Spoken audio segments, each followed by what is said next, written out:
Welcome to Thoughtless Delineation.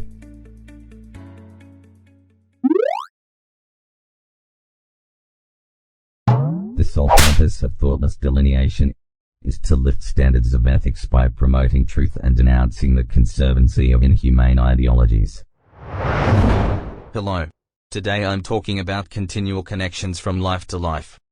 We can achieve higher states of living through emotional clearing. It is only possible to engage with emotional healing once we have achieved greater levels of self-awareness, which is the fruit of dedicated self-inquiry. The process of becoming aware of our emotional triggers and sourcing the real cause of emotional pain is made through self-observation and increased self-awareness. Ascension, also known as spiritual awakening, is a simultaneous increase of expanding consciousness that occurs when our spiritual energetic bodies connect into our physical bodies. 1. The transduction sequence. The transduction sequence is when the God spark, universal consciousness, connects to our light body, the human energy field, which holds our blueprint record. A morphogenetic field is a form-holding blueprint that stores information for how that form of consciousness will manifest. This consciousness identity is then directed from the light body into the elemental physical body. The incarnating consciousness identities are connected in these intelligent layers of frequency that are linked into the silver cord of the soul spirit and hold the birth transduction sequence that is the instruction set for the entire consciousness, life. During life, the core of our identity is being challenged and tested to match the higher version of our spiritual selves, making this a very confusing time for many people who are grappling with their personality identity. This also could be referred to as our soul spirit blueprint for achieving our highest expression in divine purpose and alignment with universal laws.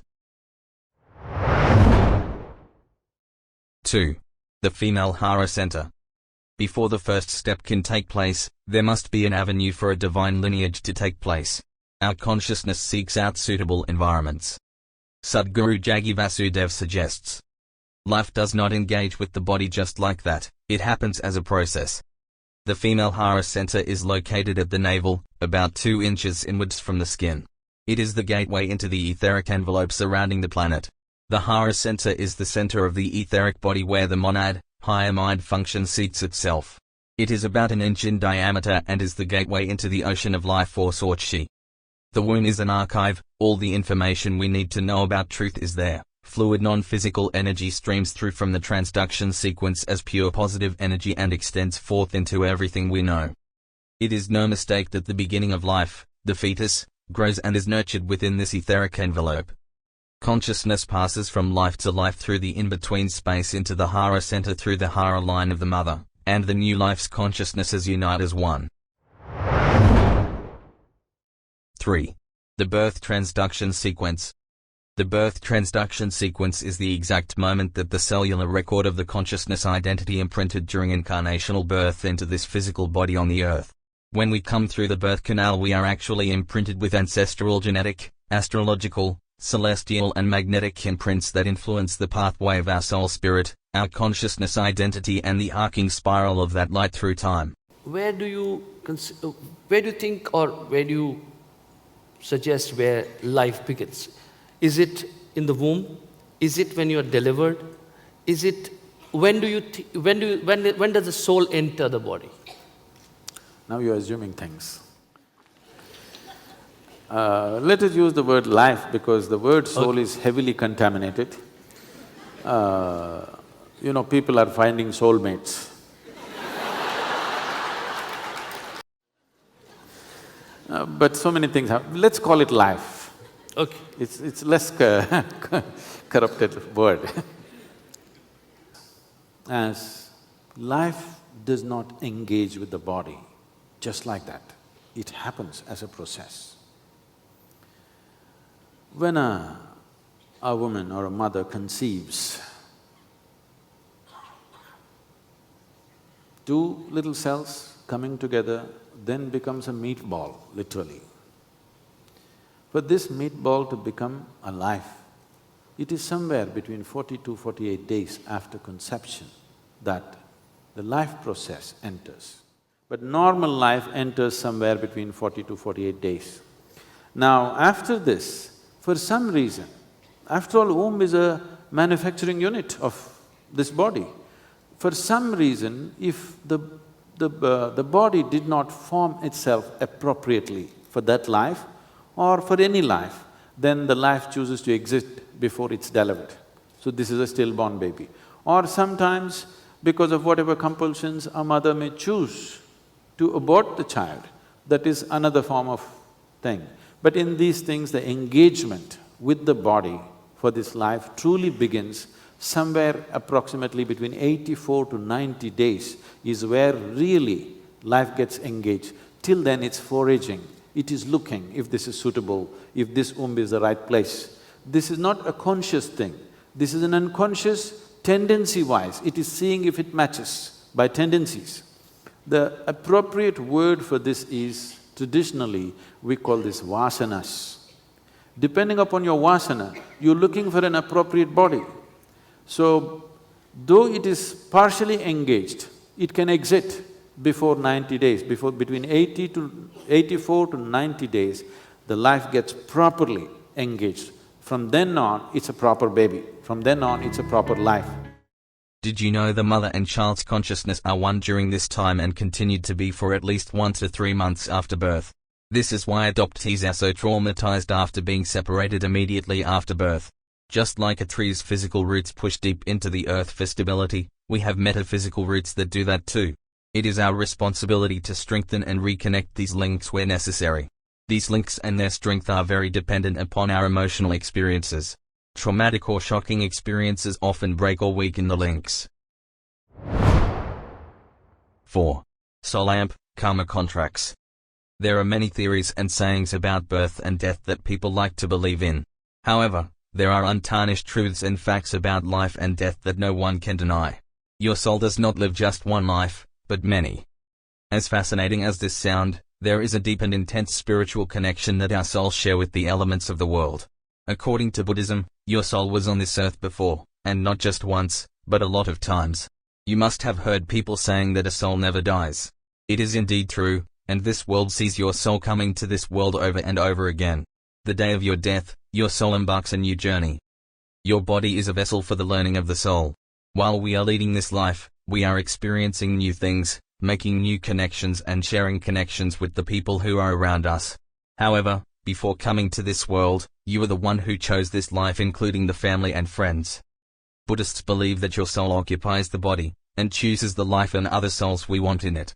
Your soul connects with other souls in the present life and therefore, determines who you will meet again before you return back to earth in another form. You learn from those you connect to, and every time you learn a new lesson. Based on the perusal and understanding in the present life, you decide which soul you want to keep when you return back again.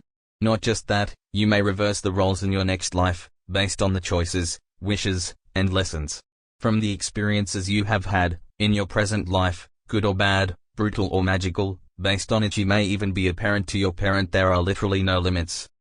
Just like any official contract, your soul's contract also has the time, date and location of your birth and the family that you chose to born into. The entire cycle includes the events of your life, until death and how they may unfold. You promise yourself and have made deals with your soul which are meant to help you grow to a higher state where you are more aware and conscious that you are in the present. When you feel that you have found the right person and feel your souls connecting, it is more likely that you are feeling that way because a part of your soul contract is being fulfilled. You tend to meet and be with the same people time and time again as you incarnate here on this planet. In short, your soul never stops learning no matter whether you are born or die. This entire world is a mysterious place where everything happens for a reason. Good or bad, everything is taking place because you have wanted it to happen. I can hear you say, why would I agree to such negative experiences? The basic truth here is connection. Everyone strives for it, and without it, we face traumatic complications that are only now being understood, yet some people are still intent on causing separation either intentionally or unintentionally. Either way, before we were born into this life, we agreed to its outcome. When I started my journey into the dark night of the soul, I was lost for a considerable amount of time and could not make sense of how or why things were happening. Eventually, after healing and clearing, I came to terms with certain issues in my life.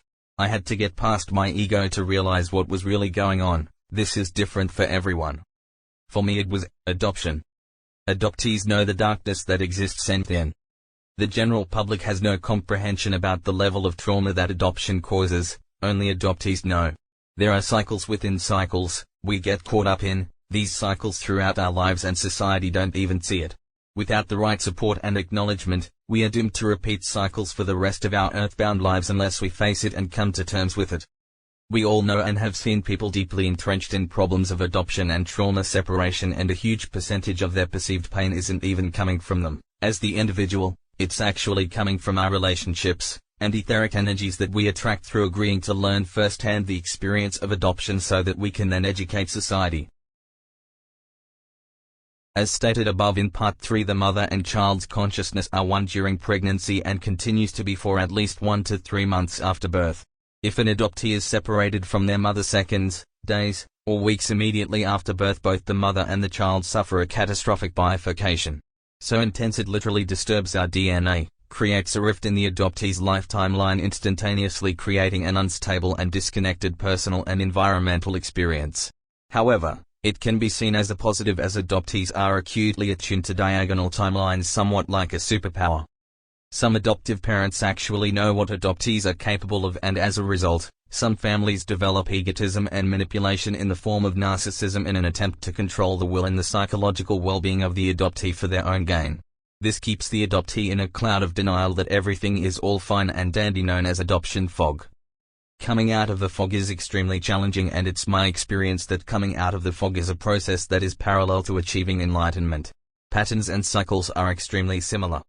Every family has its own ways of doing things. As each couple comes together, a set direction or tone is created within the family dynamic known as biofamily and family macrocosms. We are placed in these macrocosms because we have previously agreed to learn a particular lesson in these environments. There is a bigger picture at play here.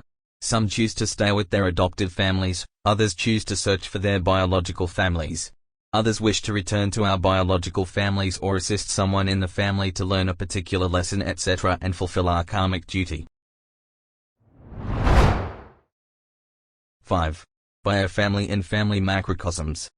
The family of origin, archetypal patterns, and the family lineage that we chose to incarnate into will reflect the mirror of our spiritual mission and the tasks we chose for emotional healing and transforming. Your mother, your father, your family, many of us have those particular mirrors, especially as adoptees. If we are out of the fog, we can see those larger issues we experienced in the family dynamics, mirrored back to us in the macrocosm. If we were adopted, we have the additional layers of the orphan complex, which is a very common archetype for adopted people to work through and heal when they incarnate on the earth. The family that adopted you will be your macrocosm mirror. This will become obvious as we begin to heal the patterns and archetypes at the family interaction and personal micro levels. So, of course, there is no accident that you have the parents and family members that you have, because those were the direct mirrors that you needed in this life. Many times through our family, we allow our power to be drained when we are conforming to another's expectations of us. So anytime we are not fully in our power by accepting who we are at the deepest authentic levels, which is our big fear program to overcome in the third dimension, we can be corded and drained of our energy. We have been trained and conditioned to be programmed that whatever the expectation is coming from social or family types of belief structures, we are subbed to conform to those beliefs to belong, and as a result, attachment cords also form. So attachments form when we are emphatic healers and we are not governing our own energies appropriately, but it also happens when we don't have awareness about our true self-identity, and we do not know ourselves at a core level. We still may carry thought forms and belief systems that come from the expectations of our biological family of origin or our adopted family. When we are in our power and we accept and unconditionally love ourselves at that level, and we don't allow our power to be drained by others, as they may try and manipulate us into their expectations through emotional blackmail or gaslighting techniques. As a result, many of us that suffer from an orphan complex have various stages of our ancestral clearing and healing processes. When we consciously participate and inquire on this process, we can make miraculous healing available not only to ourselves but to our extended family of origin and throughout our bloodline history. 6. This is all about finding your truth. Say what you mean what you say.